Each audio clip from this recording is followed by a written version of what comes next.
Shalom. We're going to pick up where we left off last week in the laws of prayer. We are currently in chapter 4. We left off at the end of the 9th law in chapter 4. That was just talking about the fittedness of a place in which one prays, in which one would fulfill his obligation to pray the Amidah, the standing prayer. And the last thing we had mentioned is that there shouldn't be bad smells that would distract the individual, for example, in the place. Alright, now we're picking up in the 10th law of the 4th chapter. I'm reading from the Hebrew. You can follow along on Chabad.org's English Mishneh Torah. I'll begin reading now. Dvorim ha'hofazim asa kesav. Things or matters which disturb the individual. What is implied? She'ima yasurich linqabo lo yitpallel. For example, if he needs to relieve himself, he should not pray. وخول هالصريخ لنقضاء ويتبلل ففي الله. And anyone who prayed, even though he needed to relieve himself, his prayer is abominable. And he should return and pray again after he does his necessity. After he relieves himself, he should pray again if he prayed while needing to go to the bathroom.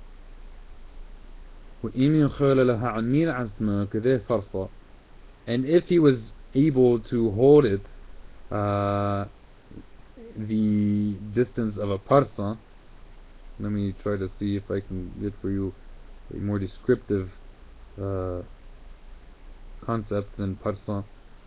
So it says the measurement of a time, the distance of a parsa, which is approximately 96 minutes. So if a person would have been able, if the person just barely needed to go to the bathroom, for example, and he would have been able to have held it for roughly an hour and a half or so, 96 minutes, then he does not need to say the prayer over again. Tefillah. But even so,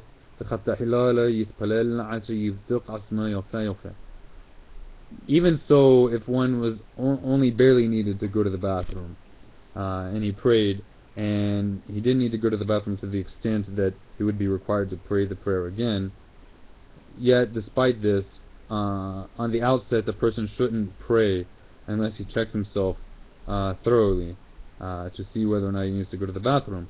So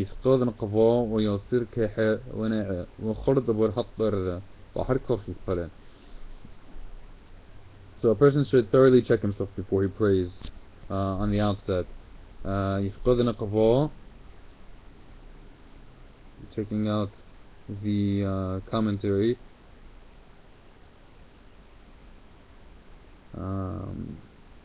So it's just explaining that's just another way of saying that he needs to make sure that he doesn't need to go to the bathroom. If he does, of course he needs to take care of that. So, and he should remove any kind of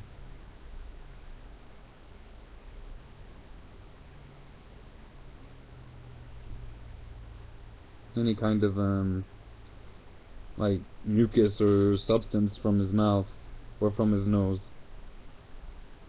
Anything that would be a disturbance. You don't want something bothering you up in your nostrils while you're praying that would require you to, like, you know, be sniffing a lot or rubbing, acting as though you're not doing what you know you're doing. Not appropriate for prayer. Alright. Only after he checks all these things should he pray. Continuing into the 11th law. Mi shagihiq ufihiq uit'attash fi tefillota. So one who burped or yawned or sneezed in his prayer, im lirsana, if he did it on purpose, according to his own will, this is meghuneh. This is like a distasteful thing to do. But if he had checked his body before he prayed, and it came to him against his will, then it's of no concern. If he had a lot of saliva or phlegm while he was praying, he should, and he's not able to bear it remaining in his mouth, he should hide it in his cloak, or if he is distressed by doing such a thing, then he should cast it behind him, in order that he will not be distressed and distracted during his prayer.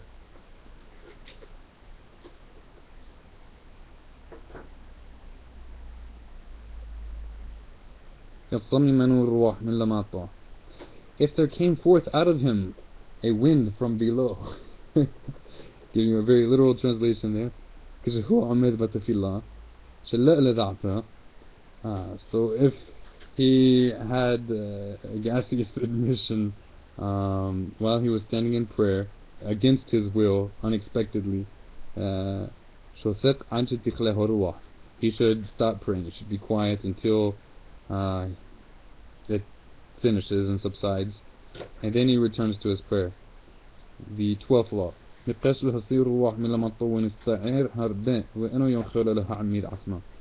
So if he needed to pass gas, and it is to the extent that it is causing him much stress and distraction during his prayer, and he's not able to hold it despite being in the middle of prayer, then what does he do?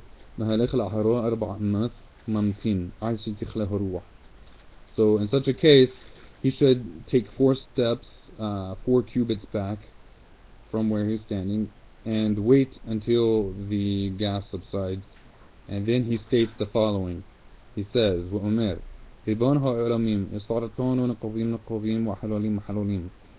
Lord, Master of the worlds, you have made us with many cavities and exits.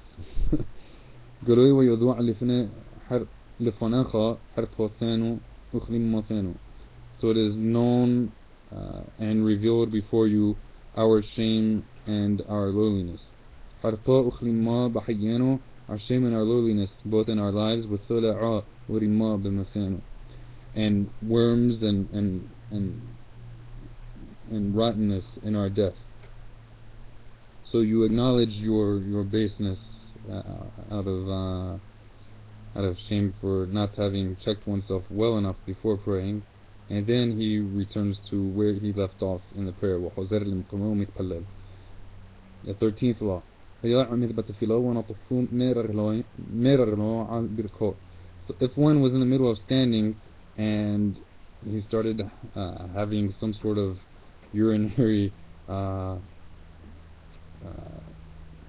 lack of control and he feels it on his knees even, he should wait until it subsides, until the flow subsides, and then he returns to where he left off, where he stopped praying.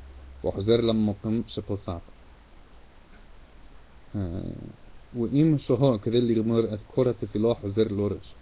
if it took him so long for the flow of urine to subside that he could have finished the prayer by that time, then he needs to go back to the beginning of the prayer and start over again. So here you see a very clear distinction between simply urine and feces. Apparently urine, in a non-ideal situation, to say the least, does not prevent one from fulfilling his obligation to pray, but certainly the other would. I suspect having much to do with aromas. Chapter 4, the 14th law.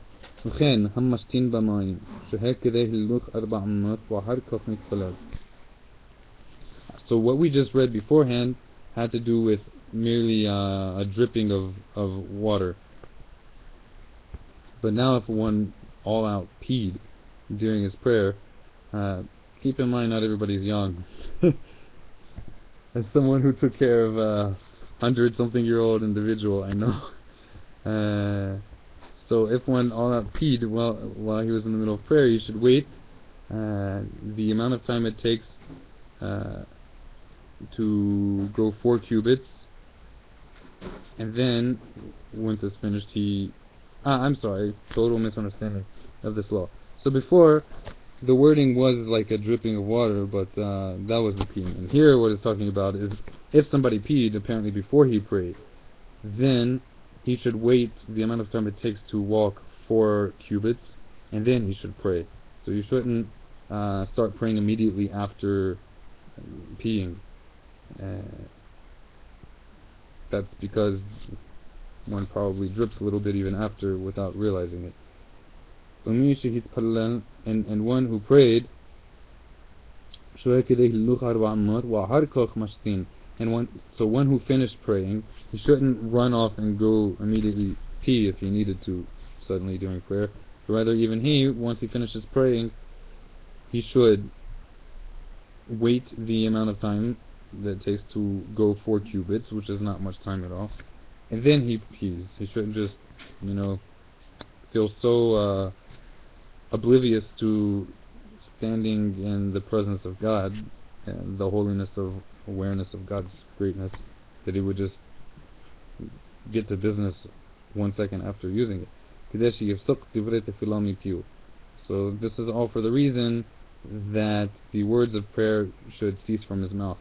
And certainly what is meant by here isn't simply that he wait for the tangible, the visible words, the audible words to cease from his mouth, because otherwise that would mean that he hadn't yet stopped praying, but rather it means that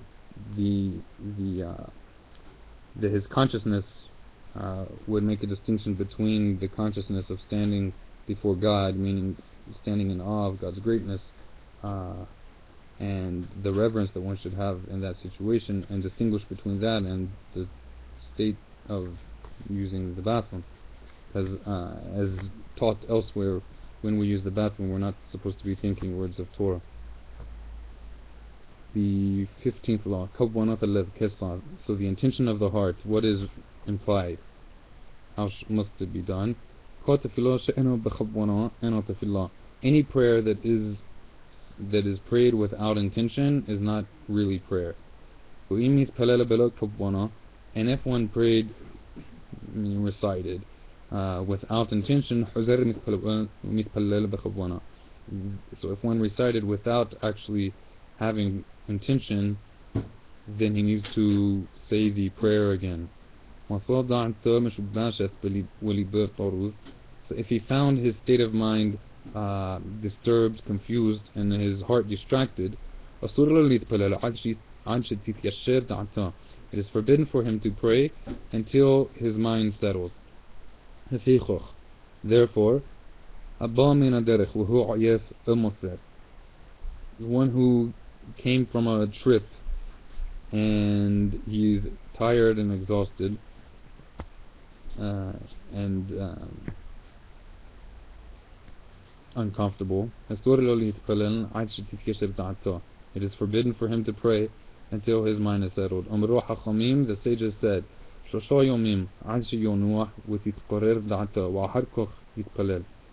sages said 3 days until he rests and his mind cools off, and only then would he pray. So that is the importance of intention during prayer, to the extent that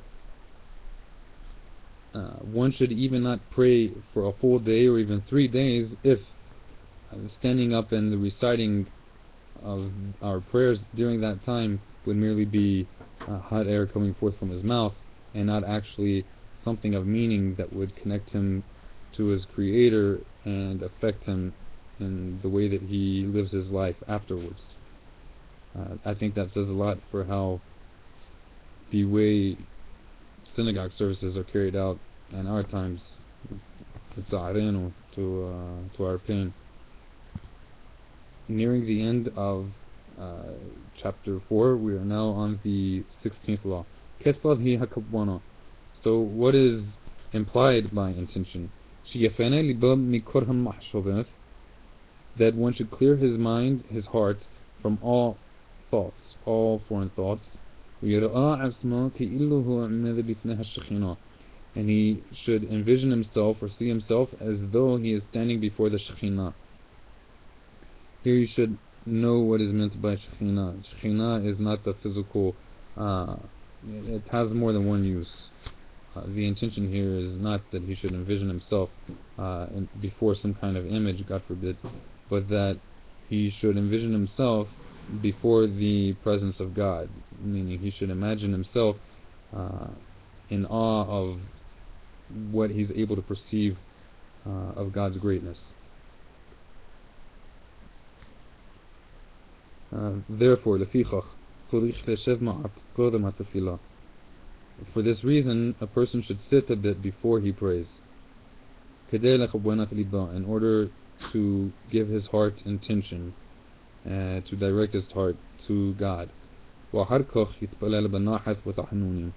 And then afterwards he will pray in comfort, in a relaxed spirit, and with supplication, and not merely spit off words that he's been saying his whole life.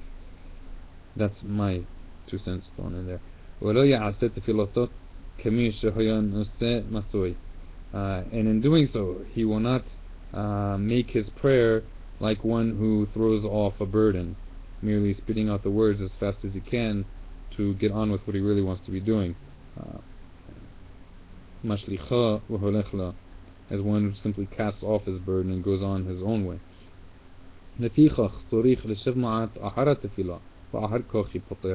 Therefore, also after one finishes his prayer, he should sit a bit and only afterwards go on his way.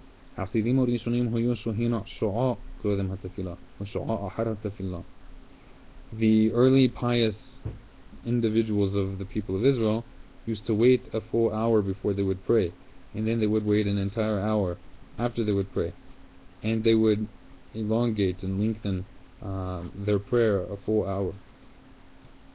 That is not required, but just saying, if a person has that ability, the extent at which one should give seriousness and reverence to his words of prayer.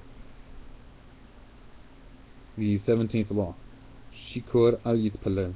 One who is drunk should not pray, for he does not have intention. And if he prayed, his prayer is abominable.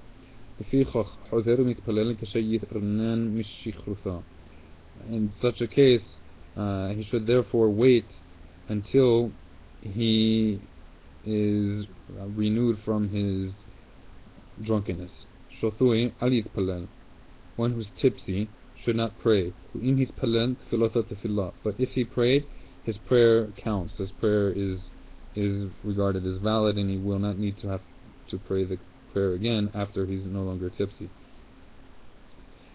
This is the distinction between what is permissible on Purim and what is not, and the disgrace that is done today on Purim, which causes people to not be able to fulfill their obligations between man and his fellow, or between man and his Creator.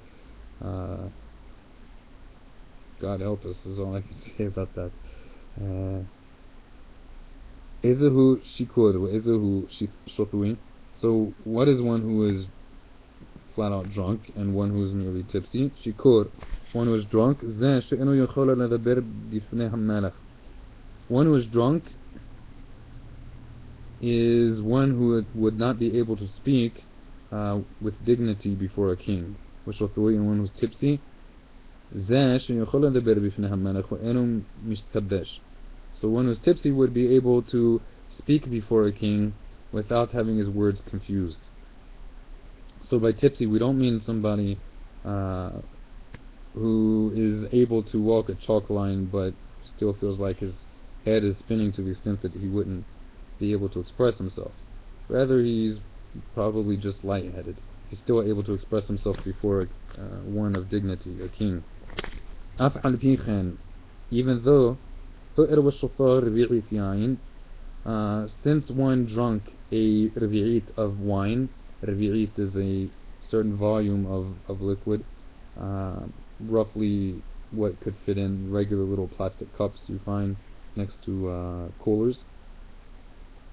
So despite that one who is tipsy could fulfill his obligation, one who's tipsy should not on the outset pray if he drunk a revi'it of yain, the volume of wine that could go into one of those regular little plastic cups. Here we're talking about alcoholic wine, of course. لا يتقلل, should not pray until the effect of the wine is entirely passed from him. The 18th law.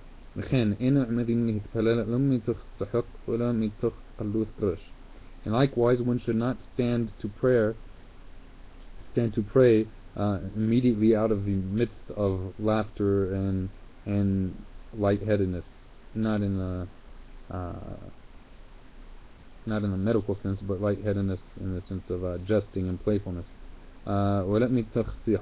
And one shouldn't immediately stand to pray out of the midst of regular conversation, nor straight out of the context of dispute, nor with a feeling of anger over him, but rather out of the context of words of Torah should one stand and begin praying.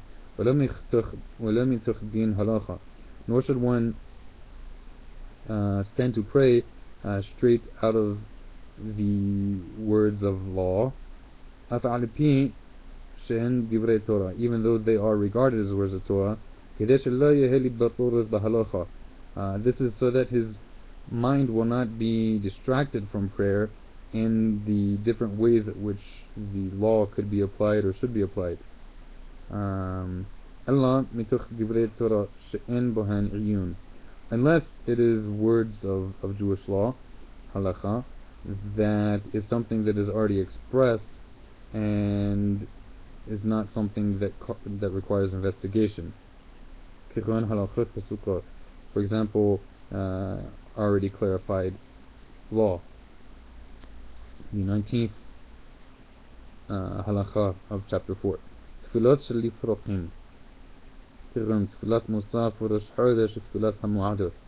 tefillah, prayers that are for special occasions, not the regular type that we say every day, such as the additional prayer that is said on the new moon, or the special prayers of the holidays.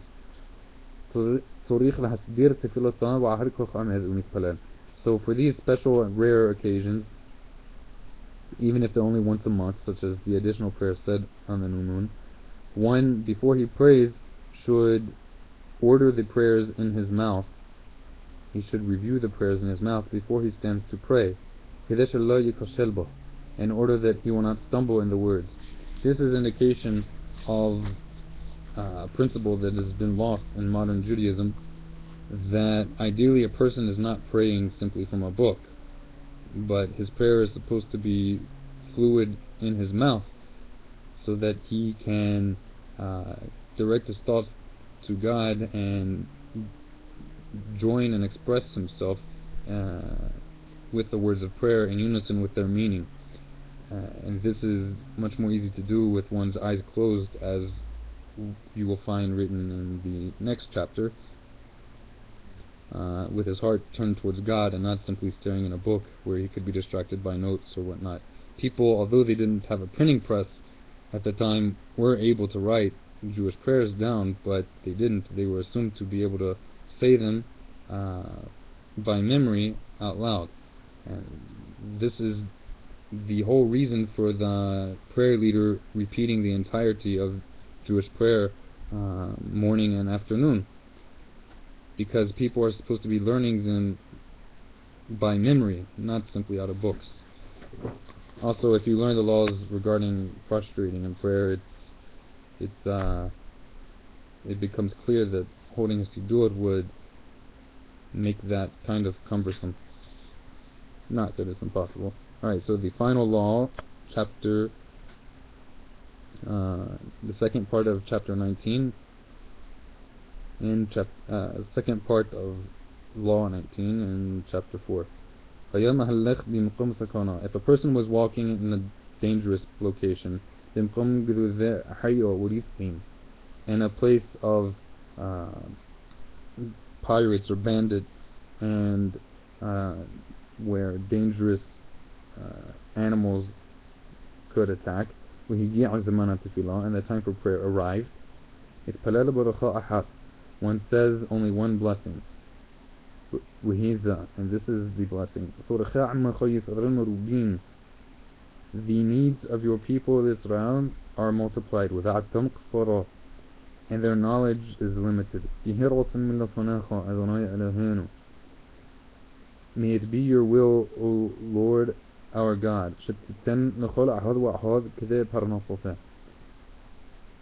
that you grant us each and every one according to his need, his sustenance. And to each and every being what he lacks. And that which is good in your eyes, may it be done. Blessed